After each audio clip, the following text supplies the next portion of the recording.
तो जो assistant professor की सैलरी होती है ना, वो होती है बेसिक जो पे होता है। जब आपका चयन होता है ना, तो बेसिक जो पे होती है, आपका जो ग्रेड पे होता है, जिसे हम जीपे कहें, तो जीपे के जो होता है वो होता है 6,000। 6,000 ग्रेड पे की ये जो होती है। लेवल 10, इसका जो लेवल होता है वो 10 होता है। सैलरी जो इसका बेसिक पे होता है वो 57,700। ये मूल वेतन है, इतनी आपको सैलरी नहीं मिलने वाली है। अब इसमें ऐड होगा डीए।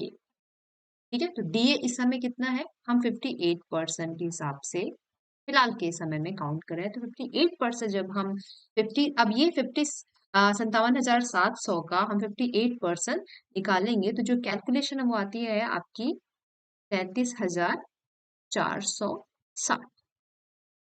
ठीक, ये आपकी कैलकुलेशन आएगी। अब हमें इसमें क्या ऐड करना है, अब हमें इसमें ऐड करना है, वो है आपका एचआरए। देखो, ये एचआरए मैं बता रही हूँ आपको यूपीएचएससी के हवाले से, क्योंकि यहाँ पे एचआरए फ्रीज कर दिया गया है। और एक ठीक ठाक शहर में, जैसे मैं लखनऊ शहर में रहती हूँ, मेरी जॉब है, तो लखनऊ शहर में जो एचआरए है वो है 6300। यही फ्रीज है, इसमें परसेंट वर्सेंट के हिसाब से नहीं, ये अकाउंट फ्रीज कर दिया गया है। अब आपकी जो सैलरी बनेगी 57,000 प्लस 33,460 एंड 6,300, इन सबको मिला करके आपकी सैलरी बनेगी, जो कि हो जाती है लगभग 97,466। ये है आपकी सैलरी। अब बोलेंगे इनकम टैक्स या समथिंग समथिंग समथिंग, तो जैसा कि आपको पता है फिलहाल जो, अब जो इनकम टैक्स जो आपको लगने वाला है, 12 लाख तक आप इनकम टैक्स से बाहर है। 97,000 अगर आप साल भर पा रहे हैं, 12 लाख, आपको इस पे कोई टैक्स नहीं देना है। सो ये सोच लो, आपको फिलहाल इस पे कोई टैक्स नहीं देना है। इतनी सैलरी पूरी आपके हाथ में आने वाली है।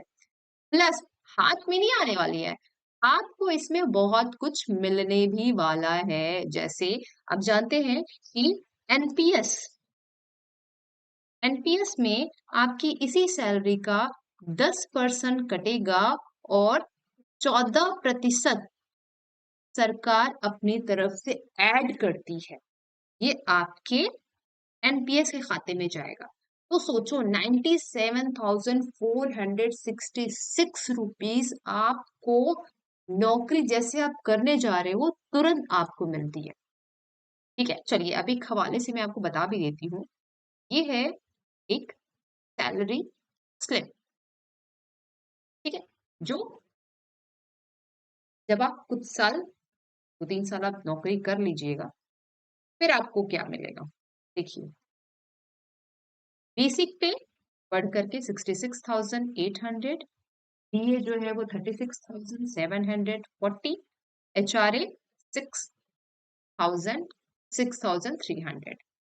अब इन सबको जब हम काउंट करते हैं, तो आपका यहाँ पर बन जाता है 1,09,840, मतलब लगभग 1,10,000। ये अभी इसमें एनपीएस वगैरह ऐड भी नहीं हुआ है, सोचो। तो ये तो एक नमूना था, लेकिन ये जो मैंने कैलकुलेशन करी है, ये आपकी फिलहाल के, यदि आपको नौकरी त्वरित त्वरित मिलती है, तो ये आपको सैलरी आपके अकाउंट में मिलने लगेगी। सोचो, ठीक है। तो ये फिलहाल सैलरी फिगर है आपका। दूसरा जो सवाल है कि क्लास का ड्यूरेशन कितना होता है, मतलब नौकरी लगने के बाद क्लास आपको कितनी पढ़ानी होती है। तो एक जो यूजीसी का जो मानक है, यूजीसी के मानक के अकॉर्डिंग यदि मैं आपको बताऊं, तो 16 से 18 घंटे। ठीक है, प्रोफेसर के लिए लगभग मिनिमम 16 घंटे, और असिस्टेंट प्रोफेसर के लिए 18 घंटे आपको एक सप्ताह में पढ़ाना है। ये एक सप्ताह की क्लास है, 18 घंटे मिनिमम आपको पढ़ाना ही है। अगर मैं पर डे के हिसाब से बात करूं, तो 3 घंटे एक दिन में आपको मिनिमम पढ़ाना होता है। ठीक है, और लगभग मिनिमम टू मैक्सिमम, चूंकि और भी हमारे काम होते हैं, और भी जो होते हैं रिस्पॉन्सिबिलिटी होती है असिस्टेंट प्रोफेसर की टीचिंग के अलावा, तो आपका जो टीचिंग आवर जो होता है वो डेली के हिसाब से 3, और हो सकता है उससे ज्यादा अगर कभी हो 3 से 4 घंटे। अब कॉलेज का टाइम ड्यूरेशन कितना है, यूनिवर्सिटी का टाइम ड्यूरेशन कितना है। तो लगभग एक, अगर एक आदर्श टाइमिंग की बात किया जाए, तो कॉलेज का जो टाइमिंग होता है वो होता है 5 से 6 घंटे। आराम से वो हो सकता है। यदि आप पीजी कॉलेज में हैं तो 5 से 6 घंटे होता है, या जो यूजी कॉलेज में है तो आपका 5 घंटे हो सकता है। यूनिवर्सिटी की टाइमिंग 1-2 घंटे इससे और ज्यादा डिफरेंट हो सकती है। ठीक है, तो ये है आपके कॉलेज या आपके वर्क प्लेस में स्टे आवर जो होता है वो इतना होता है। इसके अलावा यदि आप किसी रिसर्च कार्य में हैं, या फिर आपको किसी कोई एडमिनिस्ट्रेटिव कार्य दिया जा रहा है, या कोई आप अन्य जो है कॉलेज संबंधित एग्जाम संबंधित कार्य वगैरह करवा रहे हैं, तो उसको वो आपको आपकी आवश्यकता के अनुसार और कार्य की आवश्यकता के अनुसार आपको रुकना पड़ सकता है। वो इसमें नहीं है, ये जो फिगर है ये आइडियल टाइम जो होता है उसको मैं बता रही हूँ। अब बात करते हैं प्रमोशन। ये भी बहुत इंटरेस्टिंग टॉपिक है, जरूरी है। आप यदि आप इस प्रोफेशन को चुन रहे हैं तो ये तो सवाल आपके परीक्षा तक से या साक्षात्कार में भी पूछा जा सकता है। थोड़ा सा हम प्रमोशन पे भी बात कर लेते हैं भाई, कि प्रमोशन कितने होते हैं, कैसे होते हैं, और किस किस चरण के होते हैं। तो हम देखिए, ज्वाइनिंग आपको यही यहीं से होती है। असिस्टेंट प्रोफेसर से हम ज्वाइनिंग करते हैं। ठीक है, जब आप ज्वाइन करते हो तो आप इसी 6,000 ग्रेड पे पर लेवल 10 पे आप ज्वाइन करते हो, 57,700 मूल वेतन के हिसाब से। उसके बाद आपके जो प्रमोशन होते हैं वो किस किस अकॉर्डिंग होते हैं। तो पहली बात, आपने as a AP assistant professor जब आप ज्वाइन करते हैं तो आप लेवल लेवल 10 में है। ठीक है, ये है लेवल 10। और आपका जीपे, जिसे हम ग्रेड पे कह रहे हैं, जीपी कह रहे हैं, ग्रेड पे आपका क्या होता है, ये हो गया पहला चरण जब आप ज्वाइन कर रहे हो। दूसरा लेवल 10 है ये। ठीक है, जीपी आपका क्या होता है, 6,000। और मूल वेतन जो होता है वो आपका 57,700। ठीक, इसका मैं प्रॉपर आपका पीपीटी भी बना के दे दूंगी, जो ये बेसिक पे है, बीपी। ठीक, अब उसके बाद जब आपका दूसरा चरण का जब प्रमोशन होता है, मतलब सेकंड, जब आप सेकंड में जाओगे तो लेवल 11 हो जाएगा। ग्रेड पे बढ़ करके आपका 7,000 हो जाता है। और सैलरी जो होती है, ये मूल वेतन बढ़ के आपका 68,900 हो जाता है। मुझे लगता है ये दिख रही है, मैं दिख रही हूँ ना, ये पूरी डिटेल दिख रहा है ना। हाँ, मैं साइड हो जा रही हूँ थोड़ा सा। ओके, फिर आपका लेवल 3 में जब जाता है, लेवल 3 में तो ये क्या हो जाएगा, 12 हो गया। उसके बाद ये जो लेवल 12 की तरफ जब जाएगा तो आपकी ये जो जीपे हो जाएगी वो 8,000 हो जाती है। और आपका सैलरी जो हो जाता है, मूल वेतन, वो 79,800। अब इस पे आपका बेसिक पे आपका डीए वगैरह, एचआरए वगैरह सब लगेगा। ठीक है, उस हिसाब से बढ़े हुए। ये 3 चरण होते हैं आपके असिस्टेंट प्रोफेसर होने के। ठीक है, असिस्टेंट प्रोफेसर के ये 3 चरण होते हैं। उसके बाद आपका आता है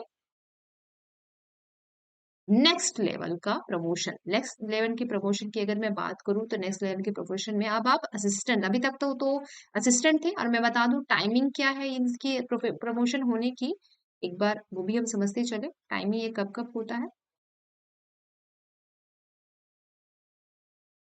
ये जो टाइमिंग है वो, पहला प्रमोशन होगा आपका जो है 4 साल बाद, फिर 4 साल बाद, उसके बाद 4 साल, इतना इतना गैप इन सभी प्रमोशन में होता है। ठीक है, फिर ये 4 साल, 4 4 4 मतलब 12 साल बाद के बाद आपका जो नेक्स्ट प्रमोशन होता है वो होता है एसोसिएट के लिए। ठीक है, एसोसिएट प्रोफेसर के लिए होता है। ठीक है, ये जो इसका जो लेवल होता है वो होता है लेवल 13 ए कहते हैं इसको। ग्रेड पे है 9,000। और मैं बता दूं, यहाँ आपकी सैलरी सबसे ज्यादा हाइक करती है, क्योंकि यहाँ मूल वेतन हो जाता है आपका 1,31,400। 1,31,400 ये आपका मूल वेतन हो जाता है। अब इसके ऊपर इसका डीए वगैरह सब लगता है। ठीक, इसके बाद अगला जो होता है प्रमोशन, वो होता है प्रोफेसर का, जिस जो होता है ग्रेड लेवल 14। ग्रेड पे इसका 10,000 होता है। यहाँ सैलरी जो आपकी बढ़ेगी, यहाँ से होकर के हो जाएगी 1,44,000 यहाँ भी बढ़ती है लेकिन इतनी नहीं जितनी आपको यहाँ मिली, 1,44,200 समानता इसके बाद भी एक प्रमोशन होता है, लेकिन वो रेयरली कहीं-कहीं माना जाता है, इतने ही प्रमोशन आपको समांतर कॉलेज या यूनिवर्सिटी में असिस्टेंट प्रोफेसर के दिखाया जाएगा। ठीक है? तो ये जो पूरी-पूरी जो प्रक्रिया है